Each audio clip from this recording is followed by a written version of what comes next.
ఉభయ రాష్ట్రాల్లో జూన్ 1 నుంచి థియేటర్లు బంద్. దీని వెనకాతల వేరే కారణాలు ఉన్నాయి. హరిహర వీరమల్లు శ్రీ పవన్ కళ్యాణ్ గారి సినిమా కావాలని చేస్తున్నారు అని మీడియాలో రావడం జరుగుతుంది. దీనికి వివరణ ఇవ్వడానికి తూర్పుగోదావరి జిల్లా ఎగ్జిబిటర్గా డిస్ట్రిబ్యూటర్గా ఈ ముందుకు రావడం జరిగింది. మేము తూర్పుగోదావరి జిల్లాకు సంబంధించిన ఎగ్జిబిటర్లు అందరం కూడా చాలా నష్టాల్లో ఉన్నాం. అలాగని డిస్ట్రిబ్యూటర్లు కూడా చాలా నష్టాల్లో ఉన్నారు. మనం ఒక విధంగా ఒక ఆలోచనకు వద్దాం. పర్సంటేజ్ విధానం వస్తే ఎగ్జిబిటర్ బతుకుతాడు. అదేవిధంగా ఎప్పుడైతే పర్సంటేజ్ విధానం మొదలుపెట్టామో దీనివల్ల మాకు రెవెన్యూ తగ్గుతుందని డిస్ట్రిబ్యూటర్ ప్రొడ్యూసర్తో మాట్లాడుకుని తగ్గించి తెచ్చుకోవచ్చు, ఇద్దరం బాగుంటాం, ఇండస్ట్రీ బాగుంటుంది అనే ఉద్దేశంతో మేము పెట్టుకోవడం జరిగింది. అదేమో జనవరి నుంచి పండగని అనుకున్నాం. పండగ సినిమాలు కమిట్ అయిపోయామని మా నవంబర్లో మా డిస్ట్రిబ్యూటర్లు అంటే సరే ఏప్రిల్ నుంచి అనుకున్నాం. ఏప్రిల్లో సినిమాలు ఏమీ లేవు. మే 9న హరిహర వీరమల్లు అన్న సినిమా రిలీజు అవుతుంది.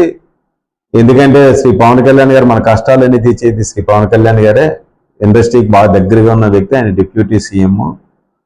అలాగే మన జిల్లాకు సంబంధించిన మినిస్టర్ దుర్గేష్ గారు కూడా సినిమాటోగ్రఫీ మినిస్టర్ వల్ల మన కష్టాలు వాళ్ళతో చెప్పుకుందాం చేద్దామన్న ఆలోచనతో అనుకున్నాం.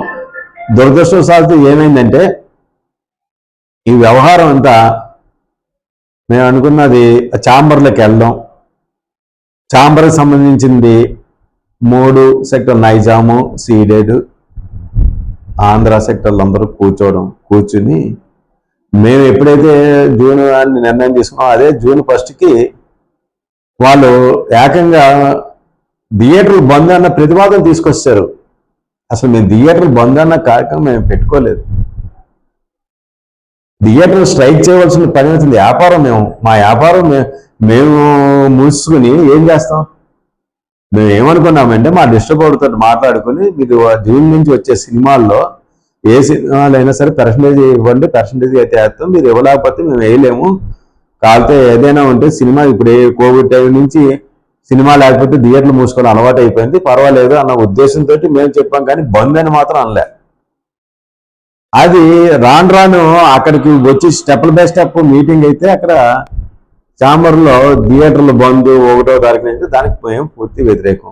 బంద్ అని మాట మేము ఎప్పుడు తూర్పుగోదావరి జిల్లా నుంచి అనలేదు, ఏమనలేదు. కాకపోతే ఈ జూన్ 1 నుంచి మా సమస్యలు ఉన్నాయి, దానికి సంబంధించి మీరంతా కలిసి మనంతా కలిసి చేసుకుందాం, కలిస్తే అందరూ కూడా వింటారు. మా డిస్ట్రిబ్యూటర్లు కూడా అందరూ కోరింది ఏంటంటే ఒక మన జిల్లాలోనే పెడితే అలాగే మీ ప్రొడ్యూసర్లు ఎవరికి సమాధానం చెప్పలేము అన్న ఉద్దేశంతో వాళ్ళు చెప్పడం వల్ల మొత్తం ఇదంతా ఆ డిస్ట్రిబ్యూటర్లు, ఎగ్జిబిటర్లు, ప్రొడ్యూసర్లు మార్చుకుని ఆ ఛాంబర్ వరకు తీసుకెళ్లారు. కానీ ఎప్పుడూ కూడా మేము బంద్కి వ్యతిరేకం. అదేవిధంగా మేము సినిమా ఇండస్ట్రీ మీరు అందరూ గమనిస్తూ ఉంటారు, గతంలోకి ఇప్పటికీ చాలా దారుణంగా ఉంది. థియేటర్కి ఆడియన్స్ రావటం లేదు. హీరోల సినిమాలు వస్తేనే ఆడియన్స్ వస్తున్నారు. హీరోల సినిమాలు చూస్తేనేమో ఒక్కొక్కడు పాన్ ఇండియా హీరోలని ఒక్కొక్కడు 100 కోట్లు 150 కోట్లు తీసుకుంటున్నాయి. వాళ్ళు సంవత్సరానికి ఒక సినిమా కూడా చేయకుండా 3 సంవత్సరాలకు ఒక సినిమా చేస్తున్నారు. ఇది కూడా దీనికి కారణం ఎవరో మీ అందరికీ తెలుసు. సినిమా ఇండస్ట్రీకి పాన్ ఇండియా లెవెల్లో తీసుకెళ్లిన వ్యక్తి రాజమౌళి గారు.